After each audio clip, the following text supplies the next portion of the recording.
if you never post your face online, no selfies, no life updates, no digital reflection, people might call it strange. They might assume you're hiding, or insecure, or disconnected. But what if it's none of those things? What if the choice to remain unseen says something deeper about how your brain learned to feel safe? Not flawed, not broken, just human. Let's explore that. You scroll social media, watching others document their lives. Faces, milestones, ordinary moments turned into public performances, and you feel distant, not angry, not jealous, just distant. You consume information without adding yourself to the stream. It's like observing a city from a window rather than walking its streets. Safe, detached, private. People might ask, why don't you post? Why don't you share? And the question can feel heavier than it should, because it implies that participation is normal and silence requires explanation. Psychology tells us something important here. Human beings are wired for social belonging. For thousands of years, belonging meant survival. Groups protected resources. Shared knowledge offered safety. To be excluded was dangerous. So the brain evolved sensitivity to social evaluation. In the modern world, that evolutionary wiring interacts with social media. Platforms are designed to reward visibility, likes, comments, recognition. They convert social feedback into measurable data, numbers, metrics, signals. For some people, that system feels motivating. For others, it feels exposing. Because sharing personal images online isn't just a technical act, it's psychological. It asks, how will I be seen? What if I'm judged? What if I don't measure up? These questions are not evidence of weakness. They are evidence of awareness. The human brain is built to anticipate risk, to calculate consequences, to protect the self. If your instinct leans toward privacy, it might be doing exactly what it was designed to do, protecting emotional stability, preserving control, maintaining boundaries. But here's where it becomes interesting. Not posting can be interpreted in two very different ways. For some, it reflects confidence, an internal sense of identity that doesn't require external validation. For others, it can reflect avoidance, a shield against potential judgment. Neither interpretation is automatically correct. Context matters. History matters. Psychology matters. You are not broken for choosing privacy. You are not antisocial for avoiding digital exposure. You are adapting. Every human behavior is an adaptation. The brain learns patterns based on experience. If visibility once felt unsafe because of criticism, comparison, or emotional vulnerability, the brain may associate exposure with risk. So it chooses protection. That is not pathology. It is learning, and learning can change.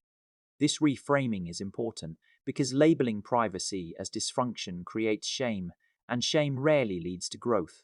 Understanding creates possibility. Possibility leads to curiosity.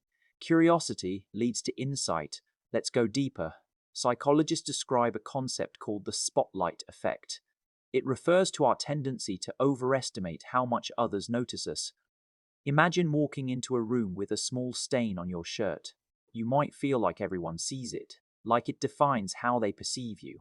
But research shows most people barely notice.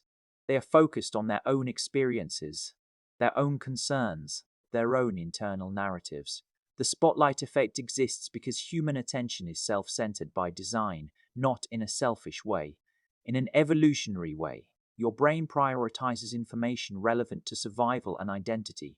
It assumes others are paying attention because attention once mattered for social standing. But modern life amplifies that illusion.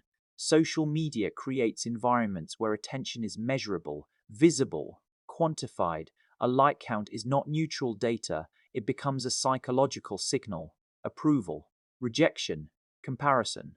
For individuals sensitive to those signals, posting can feel like emotional exposure, a small experiment in vulnerability, and vulnerability requires trust. Trust in the environment, trust in oneself, trust that the outcome will not be damaging. If that trust is absent, avoidance becomes understandable, not permanent, not absolute. Understandable. There is another concept, self-concept clarity. This refers to how clearly a person understands their own identity. People with high self-concept clarity tend to feel stable in who they are. They do not rely heavily on external validation. Their internal sense of self provides grounding. People with lower clarity may seek external feedback to confirm their identity. This is not judgment, it is description, a spectrum. Most humans fluctuate along that spectrum depending on circumstances. Social media can influence it because constant comparison invites questions. Am I enough? Do I look right? Am I succeeding? When those questions dominate, identity feels fragile. And fragile things require protection. If you choose not to post, it may reflect a preference for internal stability, a desire to experience life without converting it into performance. That is psychologically valid. It is also deeply human. If you want to explore visibility in a way that feels safe, here are principles, not rules. You do not need to post your face.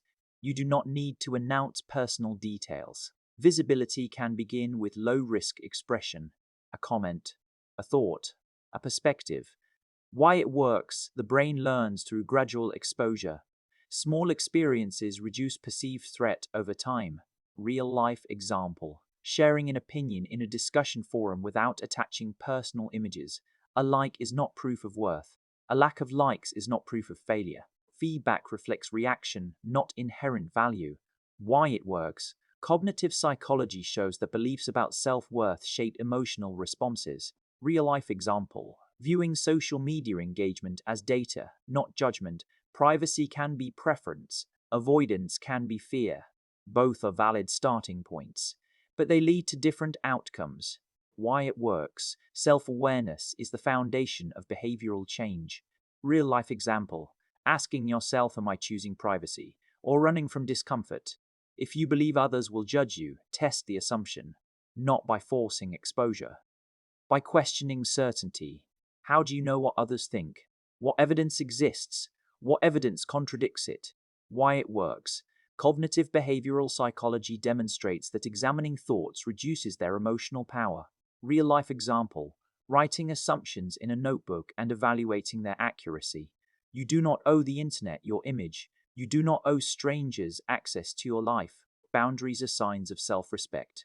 Why it works. Healthy boundaries protect emotional resources. Real-life example. Choosing what to share based on comfort rather than expectation. These steps are not solutions, they are invitations, ways to explore possibility without demanding transformation. Psychology moves gradually, like water shaping stone, subtle, persistent, effective. The choice to avoid showing your face online exists on a spectrum. At one end, complete privacy. At the other, constant visibility. Most people exist somewhere in between. The important insight is this. Privacy is not evidence of deficiency. It is a strategy, a way of navigating modern social environments in alignment with personal comfort. Strategies can evolve, they can adapt, they can change, but they are not inherently wrong. Understanding that difference removes judgment, creates space, allows growth. In a world that often treats visibility as currency, choosing privacy can feel countercultural. But identity is not for sale. It is experienced, lived, understood. You do not need to document yourself to exist fully. You do not need external validation to know your worth. The human mind seeks belonging, but belonging does not require performance. It requires authenticity, whatever form that takes. So if you prefer to remain unseen, that is your choice. If you someday choose to share, that will also be your choice. Neither path defines your value. Both reflect your humanity, and that is enough.